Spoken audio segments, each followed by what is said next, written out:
groupe très virulent, en particulier de sorcières. Ce sont des femmes qui comptent près de 25 000 adeptes, 25 000 membres dans ce groupe, se sont réunies sur une réunion Zoom où elles étaient une petite centaine, une centaine de sorcières donc réunies toutes ensemble pour contrer l'élection de Donald Trump. Alors armées de fétiches en tout genre et également de photos de l'ancien président, à cette époque-là il n'était pas encore réélu, l'ancien président des États-Unis, elles ont invoqué ensemble de façon extrêmement virulente toute la puissance et les forces des ténèbres sur Donald Trump. Elles ont bien sûr fait des incantations, des rites pour que Donald Trump ne soit pas élu en tant que 47e président des États-Unis lors de cette élection présidentielle 2024. Elles ont, d'après leurs témoignages, ponctué cette cérémonie en fin de cérémonie par cette allocution et cette phrase extrêmement connue et attribuée au président Donald Trump, « You're fired », c'est-à-dire « tu es viré », extrait d'une célèbre émission de télé-réalité qu'il avait mis en place il y a plusieurs années. « You're fired, get out of here ».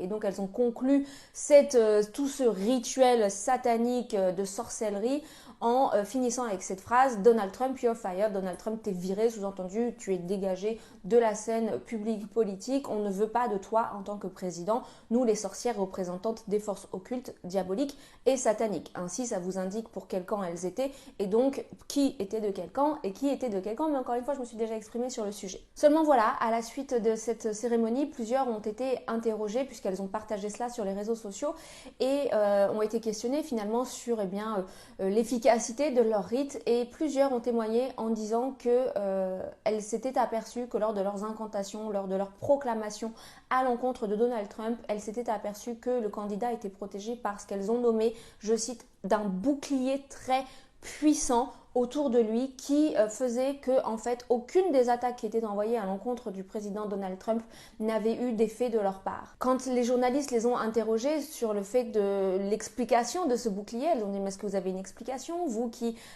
évoluez dans ces sphères spirituelles, qui avez l'habitude d'avoir recours à ce genre de pratique, est-ce que vous pouvez expliquer c'est quoi ce bouclier? Et deux d'entre elles ont dit, écoutez, nous savons qu'il y a des millions et des millions de chrétiens à travers le monde qui couvrent Donald Trump de leurs prières.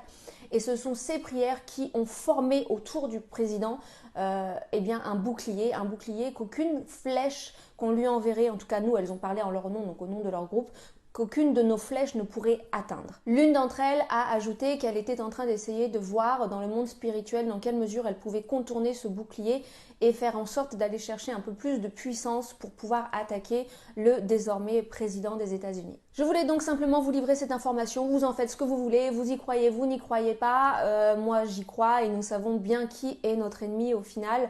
Nous savons également, preuve en est de cette petite anecdote, que la prière est très efficace et que l'unité des chrétiens dans le monde quand ils se lèvent pour prier est également très très efficace. Nous savons bien entendu que si Donald Trump a été réélu président des États-Unis, c'est en grande partie grâce aux courageux serviteurs et servantes de Dieu qui aux États-Unis se sont levés publiquement et n'ayant pas peur du qu'en dira-t-on, n'ayant pas peur de ces bons moralisateurs donneurs de leçons qui aiment tant à commenter sous mes vidéos en disant mais il ne faut pas mélanger le politique et le religieux. Je ne sais pas où est-ce qu'ils ont vu ça. I am Christian. I believe I am Christian. Father, we humble ourselves before you and we believe, Lord, that you are the answer for all the problems that we're facing. That we can put our hope in you through Jesus and have hope again. Our faith can be built up again. That you can return to us the joy that is only from you. However, today, Lord, we lift up the man that we believe you've put your hand upon to help restore America and bring America back to the place that honors you. To a place where we will not be kicked out for saying Christ the King, or Jesus is Lord.